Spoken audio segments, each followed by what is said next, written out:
Olá pessoal, muito obrigado a todas as pessoas envolvidas na organização desse segundo simpósio de História Global da UFSC, Vozes do Sul, pela oportunidade que estão me dando de poder compartilhar alguns aspectos da minha pesquisa de doutorado aqui com vocês nesse momento. O meu nome é Renato de Araújo Monteiro, eu sou membro do Laboratório de Imigração, Migração e História Ambiental aqui da UFSC, o LABIMA. Sou professor da Escola Social Marista São José, sou bolsista do programa Fundes Uniedu, do Governo do Estado de Santa Catarina, e aqui na UFSC eu tenho orientação do professor João Klug, que é ligado à linha de pesquisa de migrações, espacialidades e globalidade, e sou co-orientado também pelo professor Rodrigo Bonaldo, que é da linha de pesquisa História da Historiografia, Arte, Memória e Patrimônio. Bom, a fala que eu reservei hoje para nós aqui, eu dei o título de Regimes de Identidade em Santa Catarina, da experiência global do espaço à crise moderna do tempo.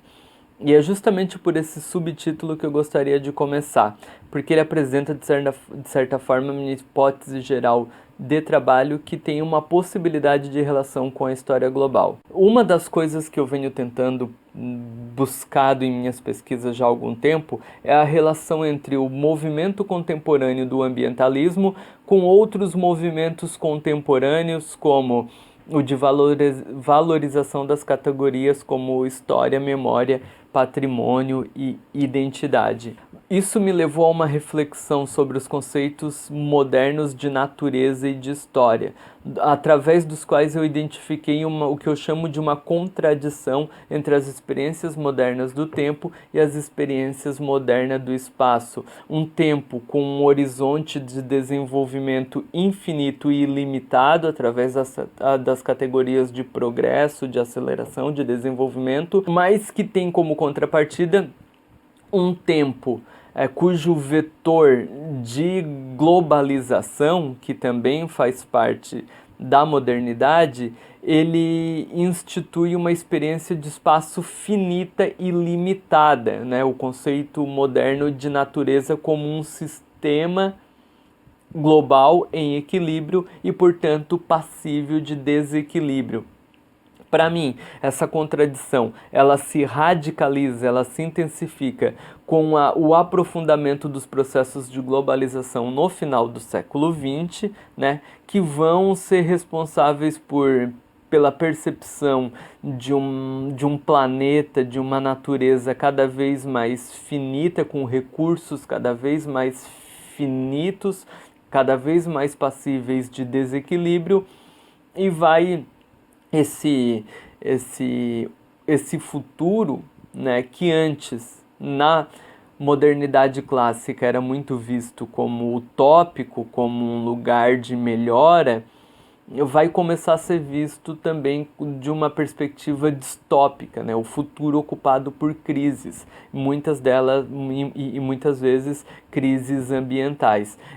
Então, esse fenômeno pode estar ligado, e isso é o que eu estou tentando descrever, às experiências de tempo, a fenômenos de temporalidade voltados mais para o passado e para o presente do que para o próprio futuro, como tinha predominado em períodos anteriores. Daí a valorização de categorias, como eu falei, de história, de identidade, de memória e de patrimônio. Como vocês estão vendo, globalização nesse sentido é uma categoria fundamental para a minha hipótese geral de trabalho, e é por isso que aí tem uma possibilidade de aproximação com a história global enquanto objeto de pesquisa, né? Perante essas disponibilidades de uma experiência global do espaço. Agora passamos ao título propriamente dito, que são os regimes de identidade em Santa Catarina.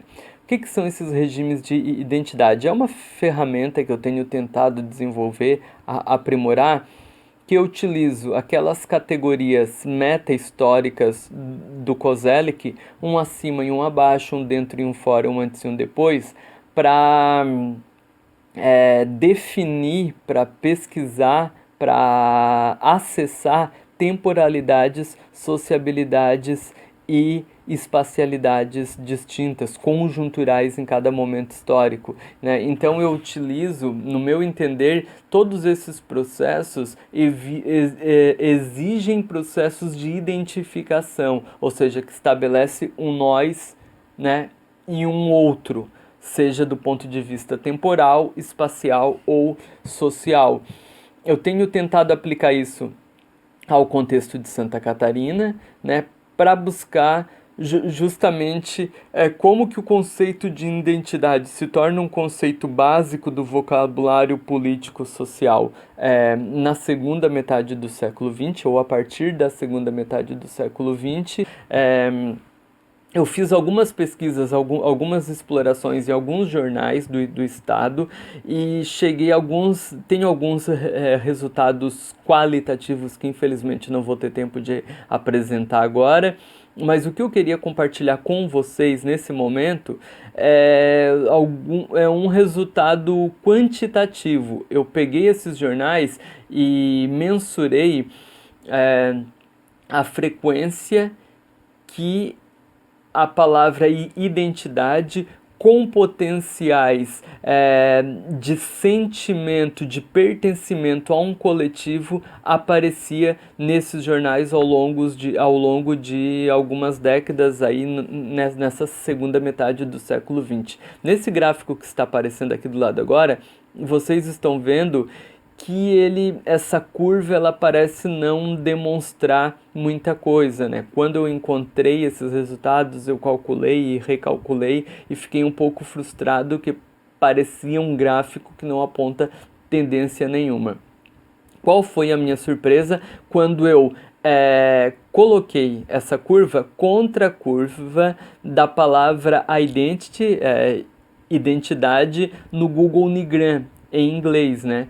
E apareceu essa curva que vocês estão vendo agora aqui, ou seja, ambas apontam um crescimento do uso do vocábulo né, identidade, identificação, até ali a década de 70, 80, uma queda acentuada em meados da década de 80 e para depois uma retomada muito intensa, né, que vai se seguir os anos 90 e 2000, e aí explode o conceito de identidade como um conceito chave do vocabulário político e social. Isso mostra uma grande articulação, né? Isso insinua, né? Esses dados ainda precisam ser muito pesquisados, muito aprimorados, mas é uma exploração inicial que já insinua que esse processo ocorre num movimento global.